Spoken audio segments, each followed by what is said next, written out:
Değerli arkadaşlar, Ukrayna Savaşı'nın birinci günündeyiz. 1000 gün oldu. O dönemde yani savaşın başladığı günlerde Türkiye'de ekranları dolduran değerli meslektaşlarımın bu işin Rusya tarafından bir hafta 10 gün içinde nasıl bitirileceğini ve Ukrayna'nın nasıl teslim alınacağını uzun senaryolarla anlattıklarını dün gibi hatırlıyorum. Bir tek daha önce de yayınlamıştım, hatırlayacaksınız. CNN Türk'te çıktım, dedim ki dördüncü günüydü savaşın. Rusya'nın bu savaşı bu şekliyle ve bu haliyle kazanması mümkün değil. O gün bugündür ekranlara çağrılmıyorum.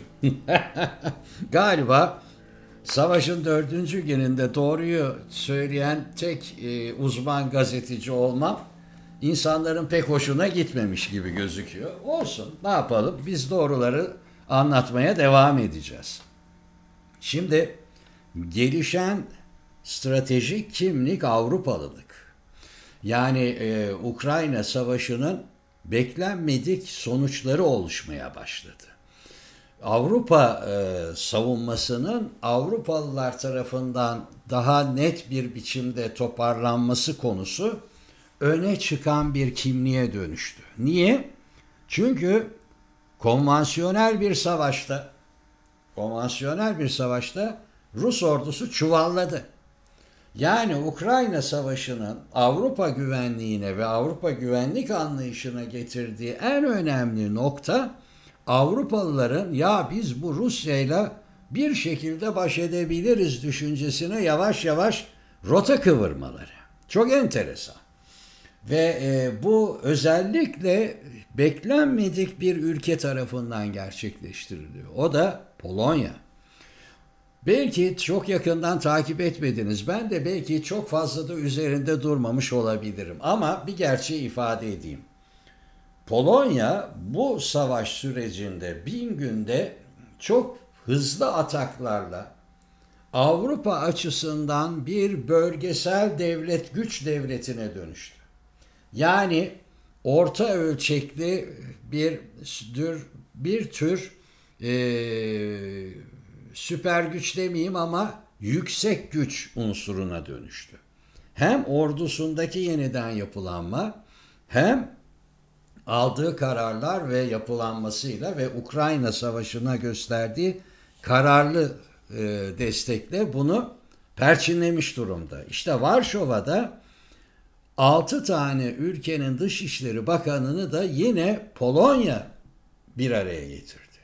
Çok enteresan. Almanya, Fransa, İtalya, İspanya ve Birleşik Krallık devletlerinin Dışişleri Bakanı Polonya Dışişleri Bakanı ile beraber 24 saat yaklaşık bir durum değerlendirmesi yaptılar. Bu durum değerlendirmesi esasında sadece Putin'e karşı değildi. Yani zaten deklarasyonu anlatacağım. Putin'i zaten hedef alıyordu. Ama benim gördüğüm kadarıyla özellikle Polonya'nın inisiyatifiyle oluşan bu durum Almanya, Fransa, İtalya, İspanya gibi en güçlü ordulara sahip, en güçlü siyasi ve ekonomik kimliğe sahip ülkelerin katkısı ve buluşması, bir cephe oluşturması sadece Putin'e değil, Donald Trump'a da bir tür mesajdı. Yani sen bizi yalnız bırakmayı planlayabilirsin. NATO'da Transatlantik İttifak'ın altına bir dinamit koyabilirsin. Ama bizim kararlılığımız ve Ukrayna Savaşı'na olan tutumumuz bugünden geleceğe dönük daha da bilenmiş olacak dediler. Yani Trump'ı çok vahim bir tablo bekliyor esasında Ocak 2025'te. Çünkü Avrupa'nın hem savunma sanayini hem finansal kurumlarını sadece ve sadece Ukrayna Savaşı'na yönlendirdi. Yeni bir sürece giriyoruz. Bu konuda yarın başka bir videom, analizim daha olacak. Bakın 6 Avrupalı Dışişleri Bakanı hem Amerika'ya, yani Amerika'nın yeni yönetimine, hem de Rusya'ya ne dedi? Rusya Avrupa güvenlik mimarisine sistematik olarak saldırmaktadır. Rusya'nın bu saldırıyı durdurmaması ve anlaşma müzakere sürecinden kaçınması Avrupa ve transatlantik alandaki özgürlük ve demokrasiye büyük tehdit oluşturmaktadır. Rusya bu cümle var ya, bu cümle Avrupa'nın Ukrayna savaşına saldırıya uğrayanın kendisi olduğu gibi baktığını gösteriyor. Bu cümle o cümle. Rusya bu yasa dışı saldırıyı sürdürmek için giderek İran ve Kuzey Kore'ye artan şekilde bağımlı hale gelmektedir. Bu çerçevede imzası olan 6 devlet deklarasyon yaptılar. Avrupa güvenlik ve savunmasının ana unsurunun birliği güçlenmiş NATO olduğuna inanmaktadırlar. NATO'nun güçlenmesi savunma bütçelerinin arttırılmasına bağlıdır.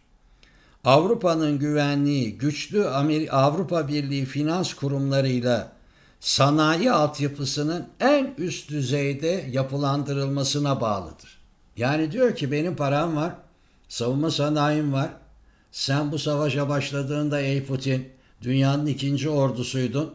Nükleer silahını katmazsak şu anda Ukrayna'nın 2. ordusu. Ukrayna'daki 2. ordusu. Avrupa'nın güvenliği güçlü ve stratejik ve önemli savunma kabiliyetlerine yatırım esastır. Kendi ipimi çekeceğim diyor. Kendi kuyruğumu keseceğim diyor. Yani bu cümleler Putin biliyor bunları. Bu cümleler tam olarak Putin'e değil başkasına. Saldırı ve tehditlere karşı güçlü Avrupa yine ulaşılması gereken hedeftir. Yani hep Avrupalılığı öne çıkarıyor. Ukrayna'ya askeri, ekonomik, finansal yeni ve büyük destek planlanmış ve uygulanmaya girecektir diyor. Bu yönüyle baktığınızda Avrupa ilk defa İkinci Dünya Harbi ve Soğuk Savaş'tan sonra ilk defa kendi kaderini tayin etme yolunda bir tür yeni yapılanmaya gidiyor. Bu Avrupa Birliği'nin aynı zamanda sivil bir kuruluş olmaktan askeri bir kuruluş olmaya doğru bir dönüşünü de ifade ediyor. Hoşça kalın.